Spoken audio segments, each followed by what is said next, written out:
The psychotronic techniques of the New Age. Are you constantly stressed and your mind is cloudy lately? Well, you're not the only one. This is what the North Observer says. Now, what I have here is the symbol of the crypto Christians before the religion of Christianity was allowed to be followed openly without prejudice and fear and persecution. It says in Greek letters, Isus Christos Theouios Soter, meaning Jesus Christ, Son of God, Savior. And this was their symbol. They used to leave it as graffiti all over the place to give strength and hope to each other. And this here means Jesus Christ, Son of God, Savior of the living. This was their graffiti, the sign of the fish, which in Greek is ichthys, meaning fish. Now for a time will come when people will not tolerate adulterated teaching, but will hire a multitude of teachers whose teaching will be in accordance with their own desires, so that they will feel it as a pleasant caress in their ears, and so they will distract their attention from the truth and turn to fairy tales. You, however, keep the clarity of your spirit in everything. Be prepared to suffer. Do the work of the evangelist, your mission to fulfill. Apostle Paul, 2 Timothy 4:5. The New Age plan is clear in what it aims for, but what are the means by which the New Agers will implement their grand plan to undermine the still existing Christian social structure? The arch-New Agerist Alice Bailey wrote, I think the next war after World War II will be a religious war. It will not cause carnage, as it will be carried out with the help of psychic weapons, spells, meditations, invocations, and in the world of thought forms. The mass gatherings of meditation and invocations of the New Age create in the spiritual noosphere of the planet, the mind, which surrounds the biosphere like an aura, a strong spiritual Luciferian mysterious force of delusion. It's a spiritual cloud of delusion which will ensnare the New Agers who like the Luciferian lie. The Apostle St. Paul warns us that indeed such an energy of error, clouded consciousness, will be allowed to exist in those calamitous last days. And for this reason, God will send an energy of error to come to them so that they may believe the lie, and thus all those who did not believe the truth but accepted and willingly followed iniquity would be condemned. 2 Thessalonians 2:11. The modern psychotronic weapons. Both the recent episodes of uncontrolled violence all over Europe, for example, homicide, femicide, domestic violence, etc., as well as in general the phenomena of violence at the global level, present a significant escalation which some try to show as a result of the global economic crisis or the general social situation, with the great inequalities that have been created mainly in the so-called developed countries. However, these phenomena seem to accelerate the process of causing greater insecurity, fear, and then the dissolution of current social structures and the imposition of new ones without the slightest reaction from populations of helpless people. After all, there are not a few who have been arguing for years that the above are the main goals of the New World Order. This situation brings to the fore another related issue, the so-called psychotronic weapons. The term psychotronic weapons appears mainly in the last 25 years, while the same systems are also referred to by names such as electromagnetic weapons, non-lethal weapons, etc. Their final goal is one, the absolute control of the human mind, will, and behavior, therefore the ultimate control of man. Research into their creation and development peaked in the US and Russia during the Cold War, while countries such as Great Britain, France, Japan, and Israel also made their own related efforts. Today, 2024, when every person has a smart mobile phone in his pocket and works with a laptop at the short distance from his head, which work with the powerful microwave of 5G with 80 times more powerful microwaves than 4G, and in a few years with even more powerful 6G or 7G, the effect of psychotronic weapons influencing people's consciousness has become powerful, and if a dissident is targeted, this radiation can even become lethal or extremely harmful. Its harmful action should be invisible and anonymous. The neo-epochites The New Agers are certainly already using and will use even more intensively the so-called psychotronic weapons, which they have perfected and are capable of suppressing the free will of people. They have the technology not only to read but also to create thoughts and thought forms in people's heads via radio waves, mass produced by special microwave generators. This technology still exists from the Cold War era. These psychotronic weapons can affect the mind of human consciousness mainly through radio waves, and in addition to beaming voices or subliminal messages into people's heads. They can affect mental moods and ability to concentrate and can cause diseases, affecting human biological organs such as the heart or even death. The U.S. Commander-in-Chief Dr. Michael Aquino, 1946 to 2000, was an expert in psychological warfare, psyops, a well-known a Satanist, convinced people, and founder of the Temple of Set or Seth, Temple of Set in 1975 in California, USA. He was an expert in psychotronic weapons. He was a sadistic, convicted pedophile and arch murderer, horrific arch torturer of thousands of innocent civilians in the Vietnam War. In 1980, he wrote the article entitled From Psyops to Mind War, proposing the use of psychotronic weapons with radio waves to alter people's brainwaves on a mass scale. Could the U.S. government, according to Dr. Aquino, bombard American citizens with radio waves, either to cause them to be permanently stressed or put into a coma? Depending on the government's goal at the time, that was possible. It's therefore possible for the New Age elite to be able to control large masses of the population by inducing anxiety, terror, lethargy, laziness, seizures, fevers, and even creating voices in people's heads, depending on what they want to achieve at a given time. Several researchers point out that HAARP, High Frequency Active Auroral Research Program, is able to transmit such waves on a massive scale, and it's able to focus on a specific location on the planet. Dr. Michael Aquino, 1967, began a 2-year stint in Vietnam, leading in part to the infamous Phoenix program. This psychological warfare operation aimed at citizen populations of Vietnam, but this murderous psyop operation of psychological warfare resulted in the creation of legions of American military killers who then returned home to the U.S. for completely different people than when they left.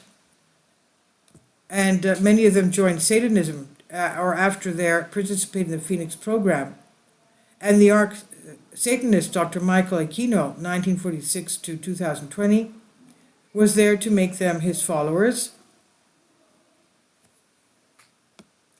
And they had the ceremonies inside the Temple of Set in California in 1996, of which he was the founder and high priest. And his action of his continued because he had strong backings of high-ranking people, it's claimed.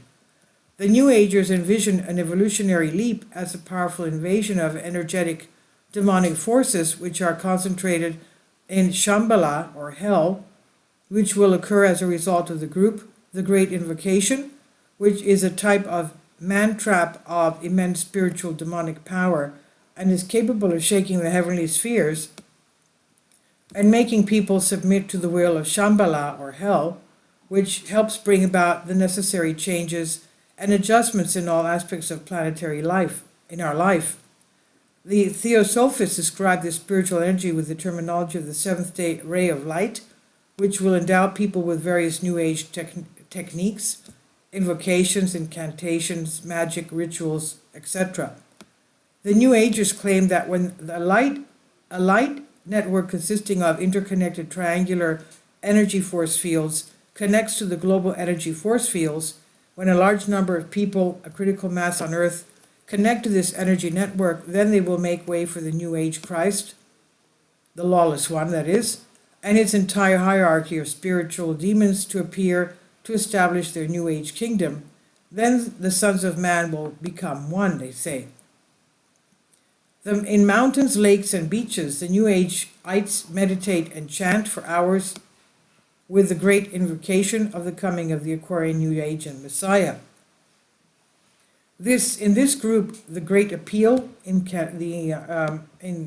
invocation All armies participate, from the high-ranking teachers of wisdom to the simple members who participate in the New Age movement or world goodwill, and triangles, groups of 2 or more people gathered to chant the mantra of the great invocation seeking to the descent of the light, Lucifer. We realize that all this group meditation on a planetary scale is a travesty, a poor imitation of group Christian practices, prayers to the Lord Jesus Christ. In the group meditation gatherings organized by the Arcane School, people with spiritual training participate, and many times in these meditation gatherings, UN officials also participate. For example, the suggested goals of the Arcane School are as follows. 1. To prepare the apprentice New Agers to serve worthily in the new group of servants of the world. 2. To train them to progress on the path of evolution. 3. To help them recognize the spiritual hierarchy of the planet and to guide them so that they too can ascend to it. 4. To prove practically that the souls of men are one. 5. To emphasize the need for spiritual life. Many large companies force their staff to participate in group meditation gatherings, chanting New Age meditation mantras and the Great Invocation in order to become enlightened, improve their work efficiency, and increase their productivity. Thus, of the 500 largest companies in the US, more than 50% use New Age techniques for expanding consciousness, spending for this purpose annually about $4 billion. But what is the point of practicing all these New Age practices? It's the best way to bring people together into a one whole, since they operate on a supernatural, irrational level. New Agerist Marilyn Ferguson, in her book The Aquarius Conspiracy, wrote, "In the radical center of spiritual experience, no knowledge is important without dogma. The teachers imparts not knowledge but technique and experience. It's about the transfer of knowledge through direct experience. Dogma is reworked, recycled, and worn out knowledge and that's why it's dangerous. Don't fall into the trap of teachings," she says. In the New Age book, The New Age Handbook of Miracles, it also states, world theology is weak, world experience is not possible, but mostly necessary. As a famous French occultist, René Guérin, 1886 to 1951, wrote in the same subject, reason is only a tool of presentation. It's entirely an external knowledge or without interest in itself. We must remain attached only to what it has in relation to enlightenment, initiation, spiritual experience, and everything else in our eyes. They have no value. Francesco Brunelli, a Mason of the Memphis Mistrain Lodge, spoke even more clearly. Initiation teaches the death of reason and mind. The new man of the coming New Age, the truly initiated, the enlightened, will be born only when his mind is dead. When his mind is dead, can you see? Therefore, the two to transformation, mutation, reconstruction of New Age consciousness, new thought, new ideas, is the absence of thought itself, the necrosis of human reason itself, the death of the mind and the immersion of consciousness in the mire of emotions and spiritual experiences. The task of every New Ager is to achieve the expansion of consciousness in which he will no longer feel the limits of his own I. On these cosmic scales, the I is expanded, lost and diffused into the cosmic universe. To achieve such a state of divine omnipotence, as Madame Blavatsky points out, two things are necessary: that the will be freed from all subordinate restraint and that there be self-control during its manifestation. This is achieved through various psychotechniques, channeling, meditation, visualization, through psychotherapeutic techniques, immersions in trance states, participation in shamanic rituals, confinement in isolated sensory boxes, and finally with the use of psychedelic drugs, LSD, psilocybin, DMT, mescaline, etc. For the New Ager, such an experience of divine omnipotence represents the highest truth. Each New Ager creates his own spiritual reality without being bound or limited by any higher moral law. Therefore, the contempt for moral norms and the rejection of any moral limitation leads to the end, since there are no longer breaks and limits. to various sexual perversions such as pansexualism, transsexualism, sodomism, pedophilia, homosexuality, bestiality, etc. Thus, the New Age movement preceded and prepared not only the spread of drugs, but also the great spread of LGBT+, and which today brazenly parades through the streets and squares with tambourines and flags, waving the Luciferian flag, colorful rainbow flags.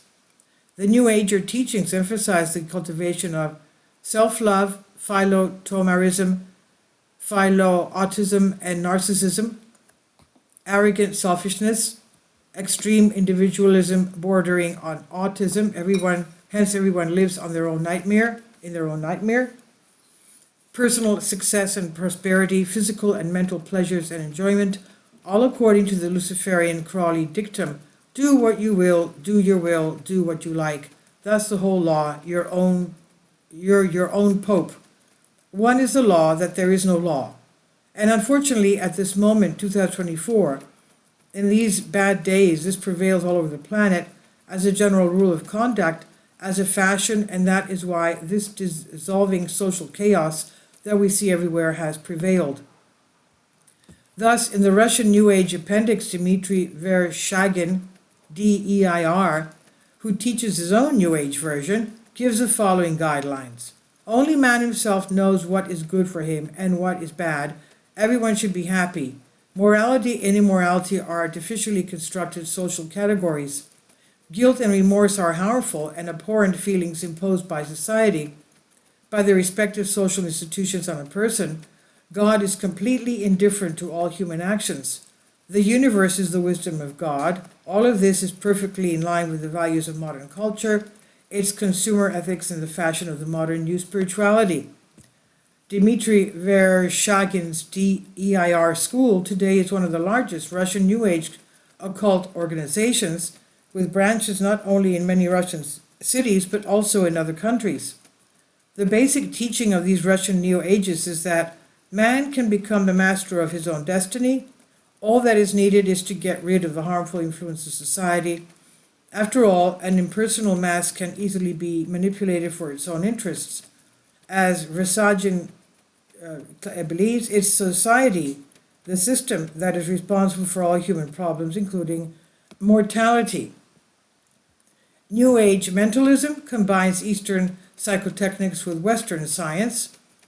However, a characteristic feature of the New Age is that it tries to replace not only religion, but also science. Because of its universality and flexibility, it adapts to everything and everyone, giving all people what can satisfy them. And this is why New Age ideas are so popular, since they can combine Eastern psychotechniques that alter consciousness with the latest achievements of Western science, new technologies which in some areas have approached the occult and serve it. A leading example of this approach is the New Age offshoot called noetics or noetic dynamics. The term comes from the concept of the mind, introduced by the ancient Greek philosopher Anaxagoras, who lived about 428 BC, and means universal mind, or from the Greek word noesis, meaning inner wisdom, direct knowledge, or subjective understanding. Noetics was created by the New Agers to describe the transformation of the collective consciousness of our planet, and is based on a holistic approach to the evolution of human consciousness and mind. In this New Age approach, a combination of ancient knowledge about latent human abilities is made with the latest achievements of quantum physics, neuropsychology, cognitive linguistics, anthropology, molecular biology, psychology, etc. Mental technology is developed and taught from numerous centers and organizations, the best known of which is the Institute of Noetic Sciences, IONS, Institute of Noetic Science, founded in 1973, based outside Petaluma, California, by the American astronaut Edgar Mitchell, 1930 to 2016, the sixth man to walk on the moon, along with others. As it claims, the idea of global consciousness is no ethereal New Age concept. It is a hard scientific reality. If we as humans can understand this simple truth, the world will change overnight. At the IONS Institute, research is conducted on topics such as psychosomatic benefits of practicing meditation and yoga, alternative medicine, consciousness-based health care, extrasensory perception, ESP, wellness, spirituality, human resources, psychic abilities, telekinesis, premonitions, and life after death. The Institute is part of a new group of servants of peace controlled by the leading Luciferian theosophical organization, Lucas Trust. A type of man, Homo Neoticus, mental man, who will replace Homo sapiens, intelligent man, whose main characteristic will be the conscious management of his own evolution, his own life, that is, the possibility of self-evolution, human. And this, in turn, is understood not only as a moral law, but as a special evolutionary mechanism of consciousness that is innately embedded in every human being by the great Mother Nature. Noeticists do not hide their neo-ageist worldview, proclaiming that every field of human science, every method of psychotechnic related to the matter, entering the powerful dynamic field of mental science, undergoes some kind of alchemical transformation and acquires an emergent new quality. Computers are the drug of the New Age. Colossal opportunities opened up for the modern New Age magicians and alchemists with their advent of computers, an era when the American psychologist and author, well-known advocate of the use of psychedelic drugs, LSD, Timothy Leary, 1920 to 1996, was an admirer and preacher of it, recognizing the close relationship between hallucinogenic substances and the digital revolution in which we live today. Leary called the computer the drug of our time, which would soon change not only the nature of interpersonal communication, but and the man himself as well. Man himself. And this will happen with biomechanics, that is, biophysical fusion of man and computer. In this process, people will be digitized and electronic machines will be humanized. He was particularly interested in the internet and the virtual simulation of reality.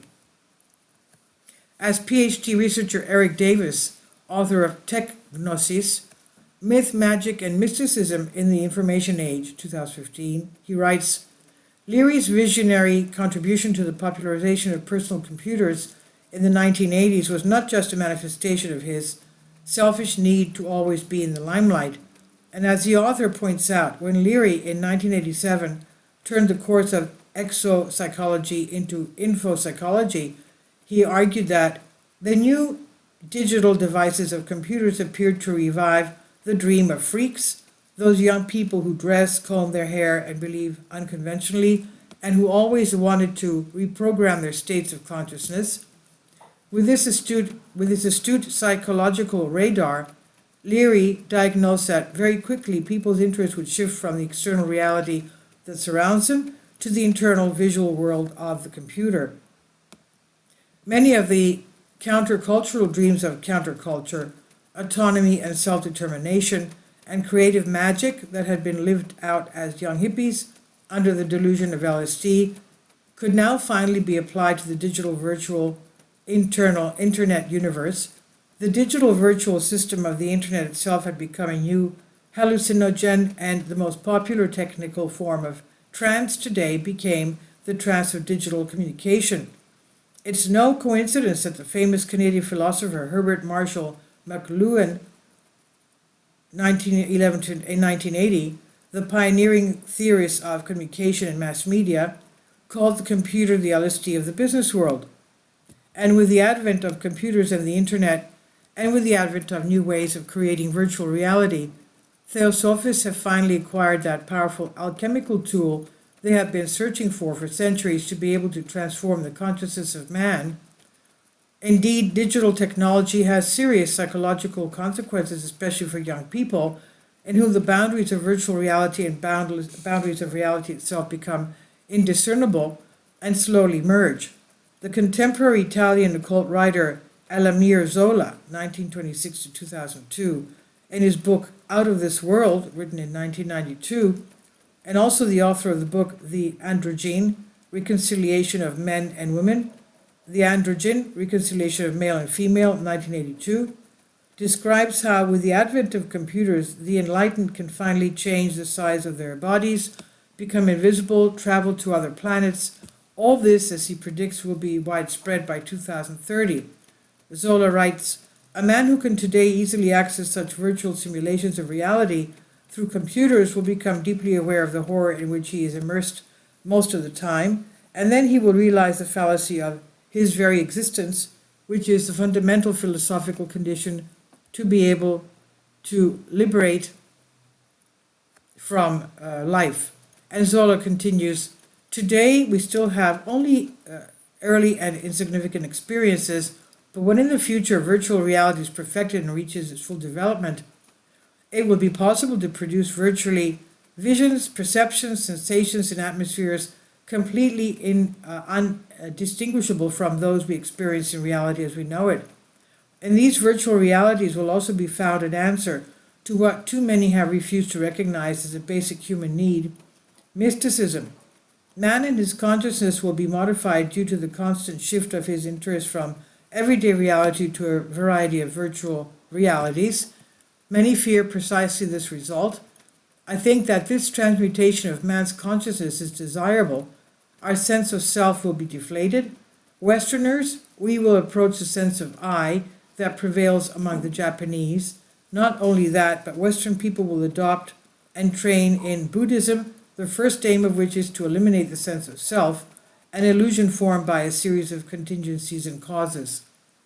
Everything described by the Italian esotericist Zola is in harmony with Timothy Leary's statements. The brain is an alien organ. The brain of man has nothing to do with earthly affairs, just as the educated tourist has nothing to do with the poor village in which he's forced to spend the night. The virtual world of the internet, the new electronic drug LSD,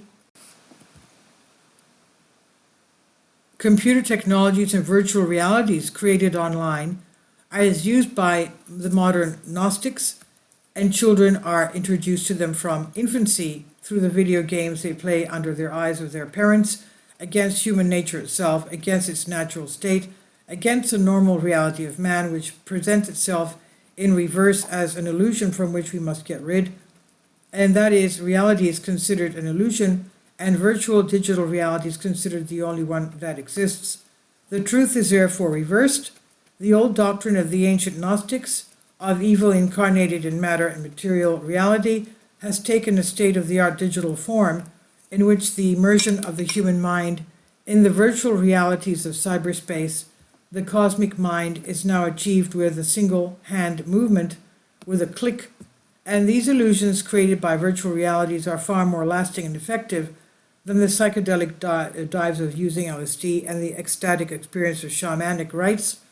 In addition, this electronic drug is the newfound in every home and does not have those prohibitive regulations that limit or prohibit the use of classic drugs.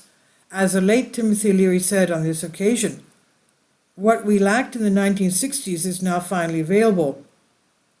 One can see this by getting on a city bus in a big city. There you'll see dozens of his fellow humans silently immersed in their virtual reality of their mobile phones, having nothing to do with their real environment.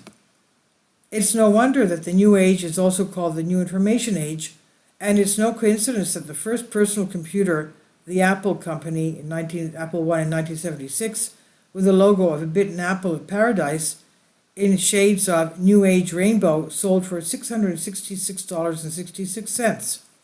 First appeared on the west coast of the USA, in California, the fiefdom and main stronghold of the new age, and there, after all, in the southern part of San Francisco Bay in Silicon Valley, the modern mecca of the new digital religion. Thousands of high-tech companies are based there, as well as the flagship of information technology, preparing the brave new digital world of Big Brother. So, conclusion, what can we do? To equip ourselves with the armor of the Christian Orthodox spiritual life, faithfully following the doctrines of our Holy Fathers. Spiritual life can be acquired and developed only under the conditions of a correct spiritual way of life, transmitted only by the Christian Orthodox Church, and then at that critical given moment, only these true Christians will be in full spiritual armor, having the spiritual clarity and power to perceive all the deceptions and subterfuges of New Age. But again, not all Orthodox Christians, but only those, the small flock, those few Christians who will live a conscious spiritual life according to the rules of the Church, the heretics and the superficial, the secularized,